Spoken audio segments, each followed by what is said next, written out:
నమస్తే SDV news కు స్వాగతం. నేను సుధా. బులెటిన్ లో ముందుగా హెడ్లైన్స్.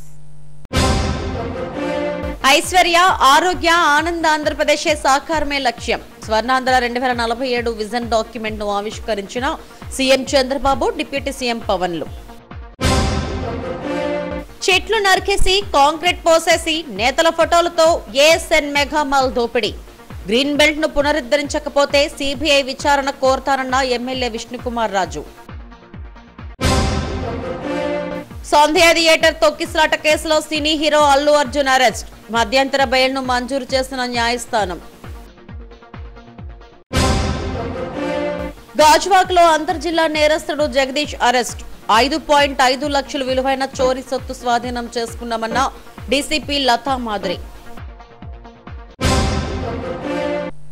ఐశ్వర్య ఆరోగ్య ఆనంద ఆంధ్రప్రదేశ్ సాకారమే లక్ష్యంగా స్వర్ణాంధ్ర 2047 విజన్ డాక్యుమెంట్ ను ముఖ్యమంత్రి చంద్రబాబు ఆవిష్కరించారు. విజయవాడ ఇందిరాగాంధీ మున్సిపల్ స్టేడియంలో నిర్వహించిన కార్యక్రమంలో సీఎంతో పాటు డిప్యూటీ సీఎం పవన్ కళ్యాణ్ మంత్రులు పాల్గొన్నారు. విజయవాడ ఇందిరాగాంధీ మున్సిపల్ స్టేడియంలో స్వర్ణాంధ్ర 2047 విజన్ డాక్యుమెంట్ ఆవిష్కరణ కార్యక్రమం పెద్ద ఎత్తున జరిగింది. ముఖ్యమంత్రి చంద్రబాబు, డిప్యూటీ సీఎం పవన్ కళ్యాణ్, మంత్రులు ఈ కార్యక్రమంలో పాల్గొన్నారు. 10 సూత్రాలు ఒక విజన్ పేరిట డాక్యుమెంట్ ను ముఖ్యమంత్రి చంద్రబాబు ఆవిష్కరించారు. జాతికి, రాష్ట్ర ప్రజలకు ఇది అంకితమని రాసి సంతకం చేశారు. అనంతరం పవన్ కళ్యాణ్, మంత్రి లోకేష్ తో పాటు పలువురు ఎమ్మెల్యేలు, అధికారులు సంతకాలు చేశారు. నిబద్ధతతో దేశానికి ఆదర్శంగా నిలిచి సంపన్న, ఆరోగ్యకరమైన, సంతోషకరమైన రాష్ట్రంగా తీర్చిదిద్దేందుకు స్వర్ణాంధ్ర విజన్ 2047 రాష్ట్ర దశను మారుస్తుందని ముఖ్యమంత్రి చంద్రబాబు అన్నారు. ఈ డాక్యుమెంట్ ఆవిష్కరణ సరికొత్త చరిత్రకు నాంది అని చెప్పారు. వైసీపీ హయాంలో ఊహించని దానికంటే ఎక్కువ విధ్వంసం జరిగిందని చెప్పారు. పరిపాలన ప్రారంభించిన 6 నెలల్లోనే ఈ డాక్యుమెంట్ ను రూపొందించామన్నారు. తెలుగు జాతి ప్రపంచంలోనే నెంబర్ 1 గా నిలవాలన్న సంకల్పంతో ముందుకెళ్తున్నామని తెలిపారు. $3,000 కంటే ఎక్కువ తలసరి ఆదాయం ఉందని, 2047 నాటికి $42,000 తలసరి ఆదాయం పెరగాలన్నది లక్ష్యంగా చెప్పారు. విజన్ డాక్యుమెంట్ కోసం 17 లక్షల మంది తమ ఆలోచనలను పంచుకుంటున్నారని వెల్లడించారు. ఆంధ్రప్రదేశ్ ఆర్థిక వ్యవస్థను బలోపేతం చేసేందుకు విజన్ డాక్యుమెంట్ ఎంతో ఉపయోగపడుతుందని డిప్యూటీ సీఎం పవన్ ఆనందం వ్యక్తం చేశారు. ముఖ్యమంత్రి చంద్రబాబు తీసుకున్న నిర్ణయాలు కోట్లాది మంది ప్రజలకు ఉపయోగపడతాయని ఆయన ఆశాభావం వ్యక్తం చేశారు. ఇంకో పక్క నీటి భద్రత, వాటర్ సెక్యూరిటీ. నేను ఎన్నోసార్లు చూశాను, కొంతమంది ఎగతాళి చేశారు ఒకప్పుడు. నేను ఇంకుడు గుంతలు అంటే ఇంకుడు గుంతల వల్ల లాభం అనే ఎగతాళి చేసిన వాళ్ళు కూడా ఉన్నారు. కానీ ఈరోజు మీరు చూస్తే చాలా గర్వంగా చెప్తున్నా, ఆనందంగా చెప్తున్నా, తెలుగుదేశం పార్టీ చేసిన కృషి వల్ల రాష్ట్రంలో నీళ్లు సమృద్ధిగా ఉండే పరిస్థితి వచ్చింది. ఈ సంవత్సరం భగవంతుడు కరుణించాడు, అన్ని రిజర్వాయర్లో నీళ్లు కూడా వచ్చాయి. ఈరోజు మీరు చూస్తే దగ్గర 750 టీఎంసీ నీళ్లు రాష్ట్రంలో అన్ని రిజర్వాయర్లో ఉన్నాయంటే అది తెలుగుదేశం పార్టీ ఆలోచించే విధానం అని చెప్పి కూడా నేను మీకు తెలియజేస్తున్నా. అన్ని రిజర్వాయర్లో నీళ్లు పెట్టాం. రాబోయే రోజుల్లో ఒకటి ఆలోచిస్తున్నాం. ఆంధ్రప్రదేశ్ రాష్ట్రానికి కొన్ని వనరులున్నాయి. గోదావరి, కృష్ణ, పెన్న, వంశధార నదులున్నాయి. కానీ కొన్ని నదులు విపరీతమైన నీళ్లు వచ్చే పరిస్థితి వస్తుంది. గోదావరి మీరు చూస్తే దగ్గర 3,000 నుంచి 4,000 టీఎంసీ నీళ్లు సముద్రం లేకపోతున్నాయి. అక్కడి నుంచి ఒక 500 టీఎంసీ నీళ్లు నదుల అనుసంధానం ద్వారా అన్ని జిల్లాలకు తీసుకుపోగలిగితే ఇంకా కరువు అనే మాట రాదు. అందుకే మీరు ఒకసారి చూసినప్పుడు 2014లో ఆ రోజు గోదావరి నుంచి కృష్ణా నదికి అనుసంధానం చేశాం పట్టసీమ ద్వారా. ఈరోజు ఈ ప్రభుత్వం మళ్ళీ ఆలోచిస్తున్నాం, ఎన్డీఏ ప్రభుత్వం గోదావరి నుంచి పెన్నా వరకు తీసుకుపోవాలని, అది కూడా బనక చెర్ల వరకు తీసుకుపోగలిగితే అది రాష్ట్రం మొత్తం బ్రహ్మాండంగా అభివృద్ధి అయ్యే పరిస్థితి వస్తుంది. అందుకని ఇంకొక పక్కన గోదావరి నుంచి నేరుగా వంశధారకు కూడా కనెక్ట్ చేయాలని చెప్పి ఆలోచిస్తున్నాం. ఇది కానీ జరిగితే రాష్ట్రంలో నీటి ఎద్దడి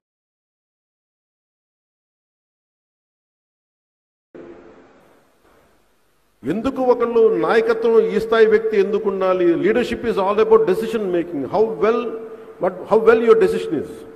ఒక నిర్ణయం తీసుకుంటే అది ఎంతమందికి మంచి చేస్తుంది, ఒక నిర్ణయం తీసుకుంటే ఎంతమందికి అది దోహదపడుతుంది అభివృద్ధికి. అలాంటి ఆయన తీసుకునే నిర్ణయాలు కాన్స్టెంట్ డెసిషన్ మేకింగ్.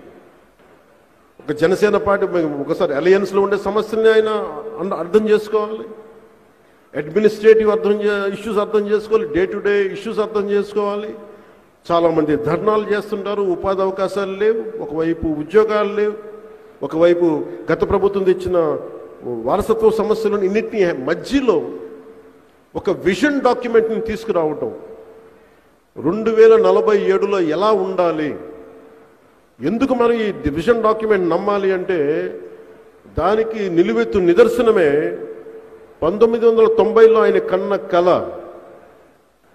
2020 విజన్. అంటే ఆ రోజు అందరూ దాన్ని అర్థం చేసుకోలేక అపహాస్యం చేశారు. ఈ రోజున వాళ్ళకే అది భిక్ష పెడుతుంది. ఈ రోజున అంటే వాళ్ళకే విజన్ అంటే దానిని వెటకారం చేసిన వ్యక్తులు నా దగ్గర చాలా మంది తెలుసు. వాళ్ళే ఈ రోజున అక్కడ స్థలాలు కొనుక్కున్నారో లేదంటే బిల్డింగ్స్ కట్టుకున్నారో వాళ్ళకి అది ఉపాధి అయిపోయింది ఈ రోజు. అలాంటిది ఈ రోజున ఒక వ్యక్తి కలకన అలాంటి అపారమైన అనుభవజ్ఞులు.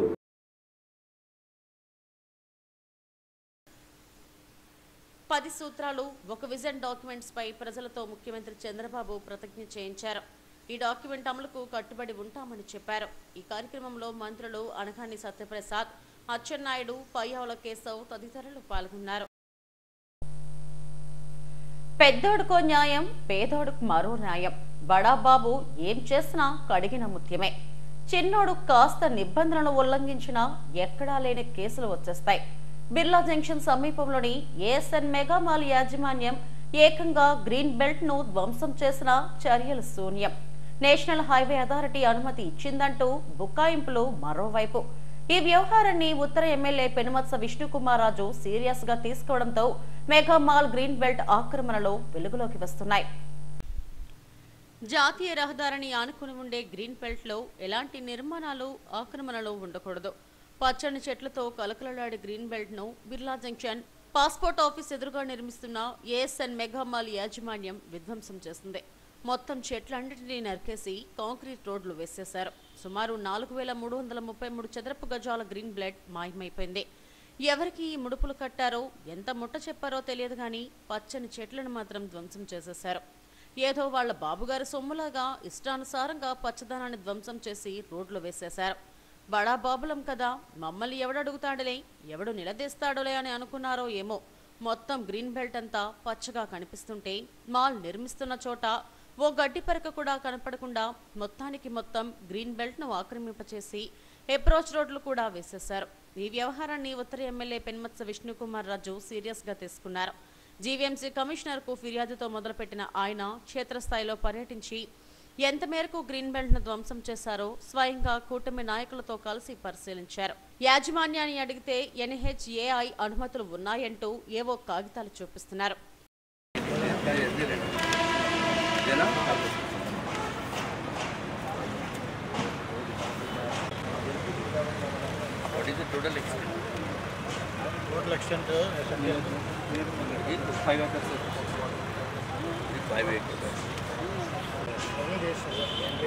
This is definitely not acceptable. ఇచ్చినోడి మీద మేము వెళ్తాము, అవసరమైతే we will go to court and get a stay.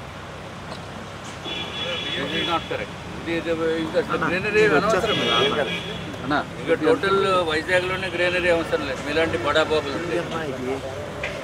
అట్లా డౌట్. ఇలాంటి బడాబాబులు ఉన్నారు, అధికారులు సంతకం పెట్టే వాళ్ళు కూడా బ్రహ్మాండంగా మీకు కోఆపరేట్ చేస్తున్నారు.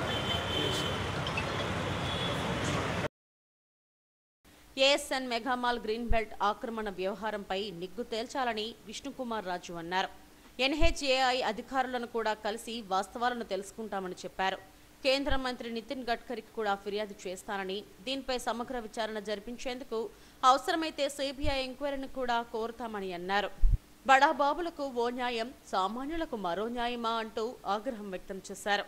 ఇది ఇలాగే కొనసాగితే గ్రీన్ బెల్ట్ వెనుక ఉన్న ఇళ్ల యజమానులు కూడా తాము అప్రోచ్ రోడ్లు నిర్మించుకుంటామని అంటారని, ఇలా ఇస్తూ పోతామా అని ప్రశ్నించారు. దీనిపై సమగ్ర విచారణ జరిపించి బాధ్యులపై చర్యలు తీసుకోవాలని డిమాండ్ చేశారు. నిన్న నేను ఇక్కడ పెద్ద ఎత్తున నిర్మాణం జరుగుతుంది. అది ఒక్కటే కాకుండా పక్కనంతా కూడా గ్రీన్ బెల్ట్ ఉండి సడన్గా సుమారు 0.9 ఏకర్స్ అంటే 4333 స్క్వేర్ యార్డ్స్లో గ్రీన్ బెల్ట్ మాయమైపోయిందని చెప్పి నాకు కంప్లైంట్ వస్తే నిన్న మధ్యాహ్నం వచ్చి చూశాను. ఇక్కడ చూస్తే నాకు చాలా ఆశ్చర్యం అనిపించింది. ఇదేదో ఒక ఫుట్బాల్ గ్రౌండ్ లాగా తయారు చేస్తారు నీట్గా. దానికి తోడు మళ్ళీ నేషనల్ హైవే అథారిటీస్కి పర్మిషన్ ఉందని చెప్పి వాళ్ళు ఇవాళ చూపించడం జరిగింది 2 పేపర్స్. దాంట్లో national highway authority 40 feet roads వేసేదానికి 4 రోడ్లకి పర్మిషన్ ఇచ్చారు. ఇక్కడ సర్వీస్ రోడ్ నుంచి 4 40 ఫీట్ రోడ్లు లోపలికి మాల్లో బడా మాల్ కదా, డబ్బున్న వాళ్ళు కాబట్టి దానికి 4 రోడ్లకి 40 అడుగుల చొప్పున 160 అడుగులు వెడల్పుతోటి సర్వీస్ రోడ్ నుంచి లోపలికి వచ్చేదానికి అప్రోచ్కి పర్మిషన్ ఇవ్వటం అంటే చాలా ఆశ్చర్యంగా ఉంది. డెఫినెట్గా నేషనల్ హైవే అథారిటీస్ని కూడా మేము సంప్రదించి ఆ రూల్స్కి ప్రకారం ఇచ్చారా లేకపోతే ఏ అథారిటీ తోటి ఇచ్చారు అనేది మేము దానిపైన ఇంకా అధికారులతో చెప్పి కలెక్టర్ గారికి కూడా చెప్పి దానిపైన టోటల్ ఎంక్వైరీ వేయవలసిన అవసరం ఉంది. ఎందుకంటే టోటల్గా కూడా మీరు నేషనల్ హైవే మీద చూస్తే అటుపక్కన గ్రీన్ బెల్ట్ పక్కన ఇళ్ళు ఉన్నాయి. ఆ ఇళ్ళల్లో వాళ్ళు కూడా ఇంక రేపటి నుంచి అప్లై చేసుకోవచ్చు. నేషనల్ హైవే అథారిటీకి అప్లై చేసి 40 ఫీట్ మాకు ఇవ్వండి అప్రోచ్ అని చెప్పి అడిగితే మొత్తం ఈ గ్రీన్ బెల్టే తీసేయవలసిన పరిస్థితి ఏర్పడుతుంది. ఇది కరెక్ట్ కాదు వీళ్ళు చేసిన పని. మళ్ళీ పైగా డిఫెండ్ చేస్తున్నారు, మేము చేసింది కరెక్ట్గానే చేసామని. ఎక్కడ ఒక చెట్టు లేదు. దాంట్లో కూడా హైవే అథారిటీస్ ఇచ్చినప్పుడు కూడా దాని total length around 450 feet length ఉంది, విడ్త్ ఏమో 75 ఫీట్ ఉంది. సో ఇంకా 160 ఫీట్ తీసేసినప్పటికీ కూడా ఇంకా బ్యాలెన్స్ అంతా గ్రీన్ బెల్ట్ ఏరియా కింద ఉండాలి. ఎక్కడ ఒక చెట్టు కూడా మచ్చుకు కూడా కనపట్టలేదు, మీరు కూడా చూడొచ్చు. అంతా మరి ఇంత పెద్ద ఎత్తున నిర్మాణం జరుగుతున్న అధికారులు దృష్టికి ఎందుకు రాలేదో మాకు తెలియదు. దృష్టికి వారు ఒక నోటీస్ ఇవ్వడం జరిగింది. అధికారులు ముందే గమనించి నోటీస్ ఇచ్చారని ఇప్పుడు చూపించారు నోటీసు. ఆ నోటీస్కి వీళ్ళు మరి ఏం చర్య తీసుకున్నారనేది తర్వాత ఎంక్వైరీలో తెలుస్తుంది. ఏది ఏమైనా దీనిపైన పూర్తి సమగ్రమైన దర్యాప్తు చేయవలసిన నెసెసిటీ ఉంది.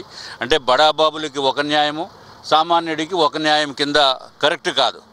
ఇది ఇక్కడ నేషనల్ హైవే పక్కన గ్రీన్ బెల్ట్లో ఒక్కొక్క ఇళ్ళు ఉన్నవాళ్ళు వాళ్ళకి వదిలేదేమో 4 అడుగులు వదులుతున్నాము.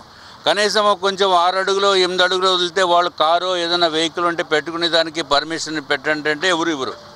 కానీ వీళ్ళకి మాత్రం 160 అడుగులు బడాబాబులు కాబట్టి 160 అడుగులు పర్మిషన్. ఏంటంటే ఒక ఇన్ రోడ్ ఏమో 40 ఫీట్ అంట, అవుట్ రోడ్ ఏమో మళ్ళీ ఇంకొక 40 ఫీటు, మనుషులు నడిచేదానికి 40 ఫీటు, మనుషులు నడిచి మళ్ళీ సేమ్ రూట్లో రాకూడదు కాబట్టి మళ్ళీ పక్క రూట్కి ఇంకో 40 అడుగులు.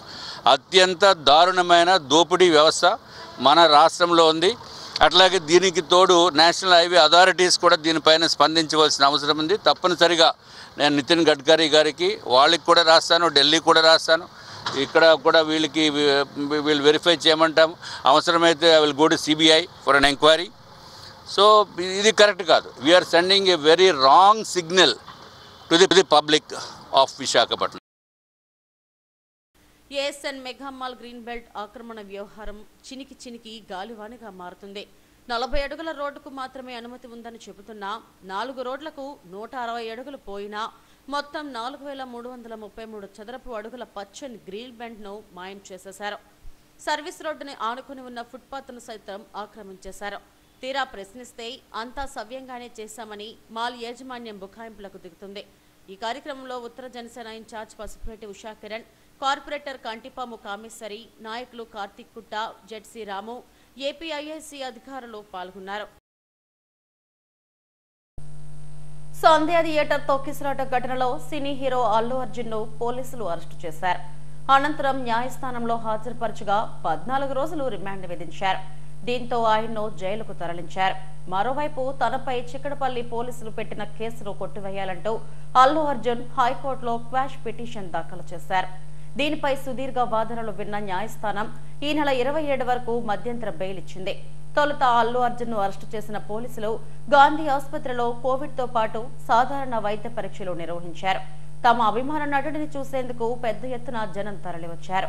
ఫోటోలు, వీడియోలు తీస్తూ ఆయన్ను కలిసేందుకు ఆసక్తి కనబరిచారు. అనంతరం అర్జున్ ను నాంపల్లి కోర్టుకు తరలించారు. కోర్టు మధ్యంతర బెయిల్ ఇచ్చింది. అల్లు అర్జున్ అరెస్టును మాజీ సీఎం జగన్ ఖండించారు.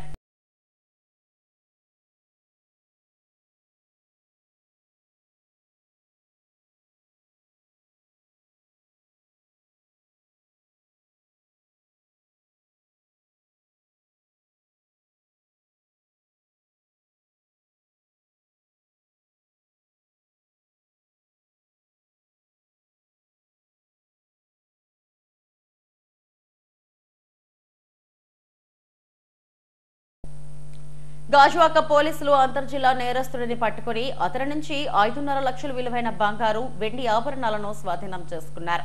4 కేసుల్లో ఇతను నిందితుడని డీసీపీ లతా మాధురి తెలిపారు. కేసు వివరాలను మీడియాకు వెల్లడించారు. ఈ నెల 5వ తేదీన సింహగిరి కాలనీలో ఒక ఇంట్లో దొంగతనం జరిగింది. ఇంట్లో ఎవరూ లేని సమయంలో దొంగలు చొరబడి తన ఇంటిని దోచేశారని బాధితులు ఫిర్యాదు చేశారు. దీంతో క్రైమ్ సీఏ శ్రీనివాసరావు తన బృందంతో రంగంలోకి దిగారు. సీసీ కెమెరాల ఆధారంగా నిందితుడని గుర్తించారు. కృష్ణా జిల్లా గుడివాడకు చెందిన జగదీష్ ను బీసీ రోడ్లోని మసీదు జంక్షన్ వద్ద చాకచక్యంగా పట్టుకున్నారు. అతని నుంచి చోరీ సొత్తును స్వాధీనం చేసుకున్నట్టు డీసీపీ లతా మాధురి చెప్పారు. ఇతనితో పాటు తణుకు ప్రాంతానికి చెందిన ఇమ్మంది జ్యోతి ఉన్నారని తెలిపారు. వీరిద్దరూ కలిసి పండుగ సమయాల్లో ఊళ్లకు వెళ్లే వారి ఇళ్లను గుర్తించి ఆ ఇళ్లలో చోరీలకు పాల్పడుతుంటారని చెప్పారు. 4 కేసుల్లో 20 తులాల బంగారం, 25 తులాల వెండి ఆభరణాలను రికవరీ చేశామన్నారు. పండుగ సీజన్ల నేపథ్యంలో ప్రతి ఒక్కరూ స్మార్ట్ లాకర్లను వాడుకోవాలని పోలీసులు సూచించారు. ఖరీదైన వస్తువులు ఏవైనా ఉంటే బ్యాంక్ లాకర్లలో పెట్టుకోవాలన్నారు. నేర నియంత్రణలో తమకు సహకరించాలని విజ్ఞప్తి చేశారు. ఈ సమావేశంలో ADCP Mohana Rao, zone 2 crime ACP Lakshmanarao తదితరులు పాల్గొన్నారు. మొత్తం టోటల్ 4 కేసెస్ డిటెక్ట్ అయిపోయినాయి. అందులో రికవరీ కూడా చేసి ఎక్సలెంట్ గా ఈరోజు రికవరీ చేసి ముద్దాయిని కూడా పట్టుకోవడం జరిగింది. ఆ వివరాల్లోకి వెళ్తే మనకి ముందుగా గ్రేవ్ కేసు సింహగిరి కాలనీలో గాజువాక పరిధిలో సింహగిరి కాలనీ 5వ తారీఖున అఫెన్స్ జరిగిందండి. ఈ ముద్దాయి చేసిన ఫస్ట్ అఫెన్స్ మనకి అలా నోటీస్లోకి వచ్చింది. ఇందులో ఏమిటంటే ఈమె ఆ ఇల్లాలు ఒక ప్రైవేట్ స్కూల్లో టీచర్గా పనిచేస్తున్నారు. ఆమె హస్బెండ్ కాంట్రాక్ట్ వర్కర్గా పనిచేస్తారు. ఎవరని విత్ ఇన్ 1 డేలో 24 అవర్స్లో ఆ ముద్దాయి ఎవరని ఐడెంటిఫై చేసి పట్టుకోవడం జరిగింది. వారు ఎక్కడికి ముద్దాయి ఎంత దూరం వారిపోయినా సరే వాడిని పట్టుకున్నారు. అతన్ని పట్టుకున్న తర్వాత ఈ సొమ్మునంతా అమ్మాడు. ఆ రిసీవర్ని కూడా పట్టుకోవడం జరిగింది. దానివల్ల మొత్తం 4 కేసెస్ డిటెక్ట్ అయింది. మొత్తం రికవరీ మీకు ఇప్పుడు జస్ట్ నౌ చూపెట్టడం జరిగింది. ఎక్సలెంట్ గా చేశారు. ఇందులో ముద్దాయి వివరాలు కూడా మీకు చెప్తాను. అలాగ అందుబాటులో పెట్టకుండా, ఎందుకంటే దొంగలు కంటిన్యూస్ గా రెక్కీలు చేస్తుంటారు. వాళ్ళు ఎవరు ఏ ఇంట్లో ఏం జరుగుతుంది అనేది తెలుస్తుంటుంది. ఇలాంటి అఫెన్సెస్ ఈజీగా చేసేస్తున్నారు. అట్లాంటి జరగకుండా ఉండాలంటే కొంచెం జాగ్రత్తగా ఉండాలి. ఇలాంటి జాగ్రత్తలు తీసుకోవాలి. అట్లాగే సీసీ కెమెరాలు పెట్టుకుంటే కూడా చాలా ఉపయోగం. ఇప్పుడు సీసీ కెమెరా వల్లనే ఈ ముద్దాయిని 24 అవర్స్లో మేము పట్టుకోవడం జరిగింది. సో అందరికీ సలహా ఏమిటంటే ఎక్కువ సీసీ కెమెరాస్ని పెట్టించుకోండి ఇంటి దగ్గర. దానివల్ల ఇలాంటి ఎల్ఐసి ఏజెంట్లు పెద్ద ఎత్తున ఆందోళన నిర్వహించారు. డాబా గార్డెన్స్ లోని ఎల్ఐసి సెంటర్ వద్ద ఏజెంట్లు పెద్ద ఎత్తున పాల్గొన్నారు. తమకు కమిషన్ తగ్గించడంపై గళమెత్తారు. ఇటీవల కేంద్ర ప్రభుత్వం ఎల్ఐసిలో సంస్కరణల పేరుతో తమ కమిషన్ తగ్గించిందని ఆందోళన వ్యక్తం చేశారు. 1938 బీమా చట్టం చేసినప్పటి నుంచి ఈ ఏడాది సెప్టెంబర్ 24వ తేదీ వరకు తమ కమిషన్ తగ్గించలేదని నేతలు తెలిపారు. అయితే బీమా యాక్ట్ లో సంస్కరణల పేరుతో కనీస ప్రీమియాన్ని 2 లక్షలకు చేయడం వల్ల పాలసీదారుడితో పాటు ఏజెంట్లు కూడా నష్టపోతున్నారని ఆవేదన వ్యక్తం చేశారు. ఈ సంస్కరణలు విరమించుకోకపోతే దేశవ్యాప్తంగా జరుగుతున్న ఆందోళనలు మరింత ఉధృతం చేస్తామని హెచ్చరించారు.